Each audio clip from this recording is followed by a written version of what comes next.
በስመ አብ ወወልድ ወመንፈስ ቅዱስ አሐዱ አምላክ አሜን።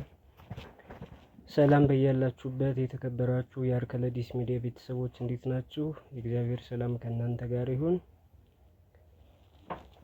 ከዚህ በመቀጠል በተከታታይነት መዝሙረ ድንግል የተሰኘውን ጸሎት በልሳነ ግዕዝ ከሰኞ እስከ እሑድ አቀርብላችኋለሁ። እንድትከታተሉ ግብዣዬ ነው። እንግዲህ ለመግቢያ ያክል ይህ መዝሙረ ድንግል የተሰኘ ጸሎት የመዝሙረ ዳዊትንና የጸሎተ ነቢያትን እንዲሁም የሰሎሞንን መኃልየ አስረ ፍኖት እየተከተለ በድንጋሌ ሥጋ በድንጋሌ ነፍስ የጸናች እግዚአብሔር እናቱ እመቤታችን ድንግል ማርያም በሰባቱ ዕለታት የምትመሰገንበት መዝሙረ ጸሎት ነው።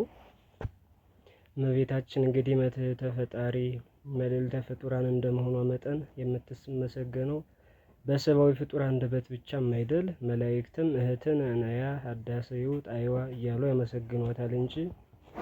ስለዚህ እኛ የአዳም ልጆች በንጽህና በቅድስና የተሸለመሽ በክብረ ወሊድ ላይ ክብረ ድንግልናን ደርበሽ የተገኘሽ አማናዊት ድንግል ሆይ ልጅሽ ጸጋውን ክብሩን እንዳይነሳ ለምኝልን በማለት በጸሎቱ የኃጢአታችንን ስርየት እንድናገኝበት ቀርቦላችኋል ማለት ነው። እስከ መጨረሻው ድረስ ሰብስክራይብ ያላደረጋችሁ ለዚህ ቻናል አዲስ የሆናችሁ ሰብስክራይብ አድርጉ። ይህን ሚዲያ ቤተሰብ ያደረጋችሁ ደግሞ ለሌሎች እንዲደርስልኝ ሼር በማድረግ ተባበሩኝ። እግዚአብሔር ፍጻሜያችንን ያሳምርልን። ከሰኞ ጀምሮ በሚቀጥለው አቀርብላችኋለሁ።